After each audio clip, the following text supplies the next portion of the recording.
Selama berlangsungnya sidang Komisi Kode Etik dan Profesi atau KKEP terhadap Ferdy Sambo, ada momen tegang di saat pimpinan majelis hakim mencecar para saksi. Hal ini untuk mencocokkan keterangan saksi satu dengan saksi lainnya. Pimpinan sidang meminta saksi agar menyampaikan keterangan dengan jujur dan tidak berbelit-belit.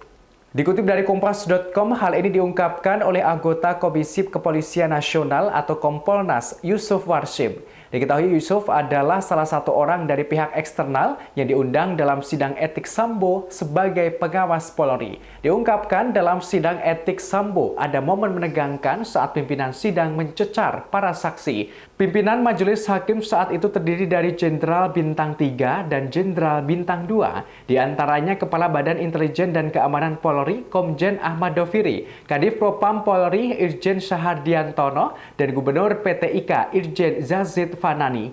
Selain itu, ada pula analis kebijakan utama bidang Sabara Baharkam Polri, Irjen Rudolf Albert Roja, dan Wairwasum Irjen Tornagogo Sihombing. Mereka berupaya untuk mencocokkan keterangan para saksi. Diungkapkan para saksi yang dihadirkan berjumlah 15 orang, termasuk Baradae, Brigjen Pol Hendra Kurniawan, Kuat Ma'ruf, hingga Kombes Budi Herdi Susianto.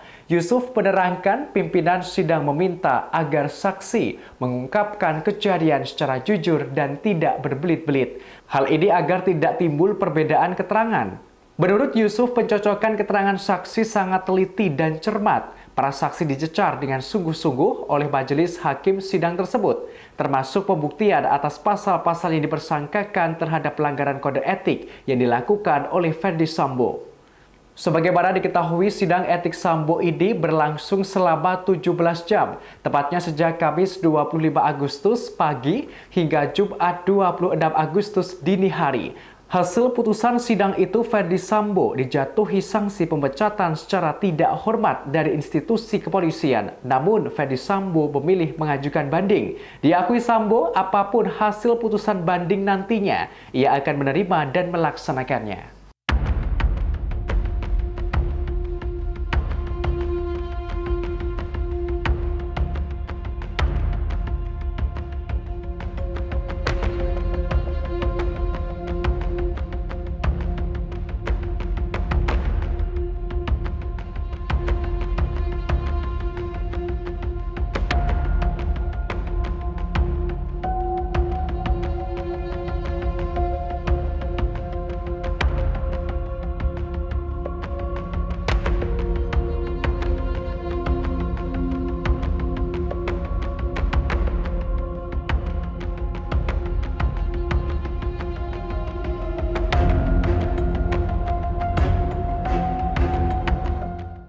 Demikian Tribunnews Update kali ini, nantikan informasi terbaru lain.